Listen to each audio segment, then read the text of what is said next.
when it comes to Jesus and Satan, there's quite a things that Jesus says that makes us feel a little bit uncomfortable.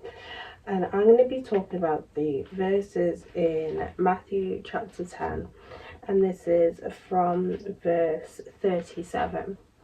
And it says, "Whoever loves his father or mother more than he loves me is not worthy of me. Anyone who loves his son or daughter more than he loves me is not worthy of me.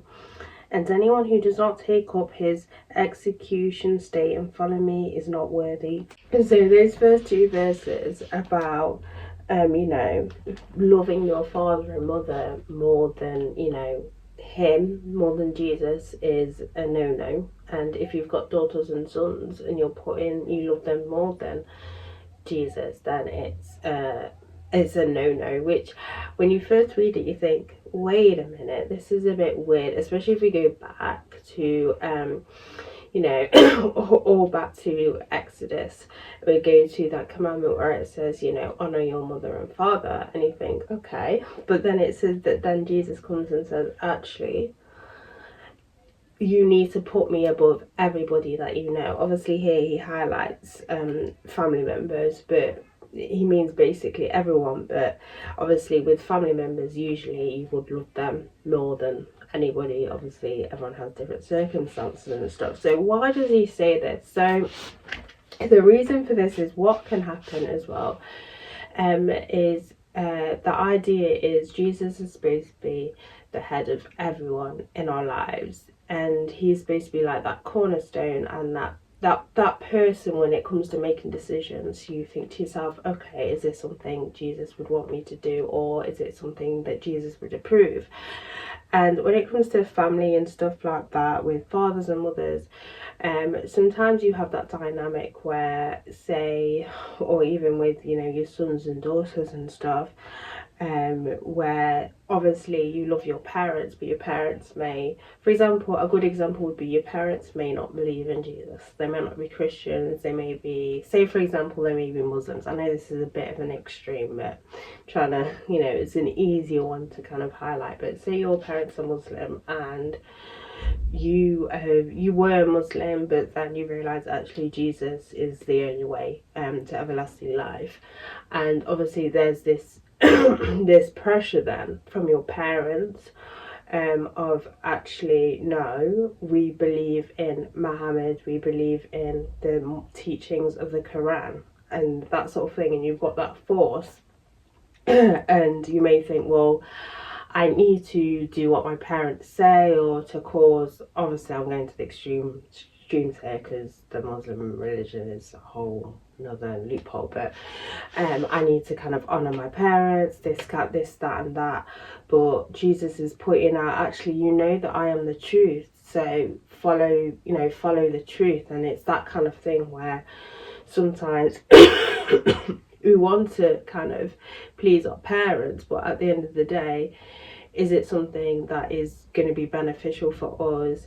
Is it going to tear us away from Jesus? That sort of thing. And that's where it can cause kind of rifts in family. I mean, we see at some point where Jesus talks about that I'm not here to kind of be like, obviously I'm paraphrasing, I don't remember the verse off part, but I'm not here to kind of be like to spread love. There's gonna be, I'm here to tear families, because this is, this is what's happening. It happens now, as I said, that of that example or any other example. You could be an atheist family, or wherever your family could be like involved in gangs or crime or that sort of thing. It's that kind of thing where where sometimes if you don't put Jesus above anything else, and you don't love Jesus before you can, and you love your parents more, you can find that sometimes your moral grounds are kind of shifted away and can tear you away from Jesus, because you're putting your parents first. But what your parents may be doing, or again whatever you have in your life, it could be a spouse or whatever,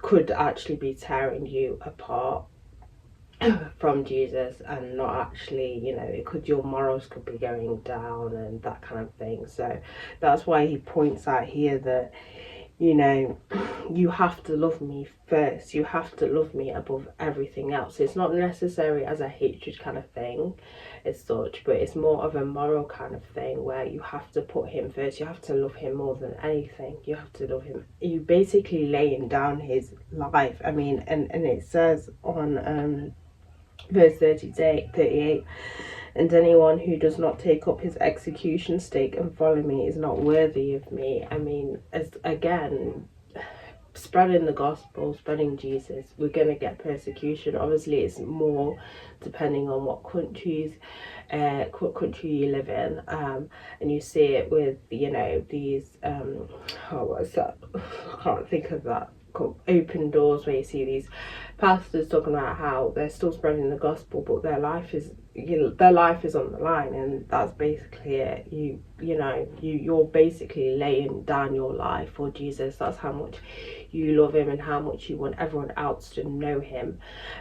So it's not necessarily, I know these two verses are a bit uncomfortable, what do you mean, but love Jesus more than my parents or my siblings or my family, but he's making a point that you need to love me more, because there's going to be times where you're going to argue, and it could be arguments over me, over beliefs and stuff, and you need to kind of have that, you need to stand your ground, and you need to love me more than these people. And yeah, you're supposed to love your parents and stuff, but sometimes your parents may kind of have some morals that are wrong, or you may not agree with stuff, or they might not agree with your beliefs or anything like that, but you need to stand your ground. You need to stand your ground, because you know, that's because otherwise you're gonna be half loving me. And when you half love Jesus, when you half kind of do things, when you just go to church, like say on a Sunday, and you do anything else, that's when it's kind of like you're gonna be easily,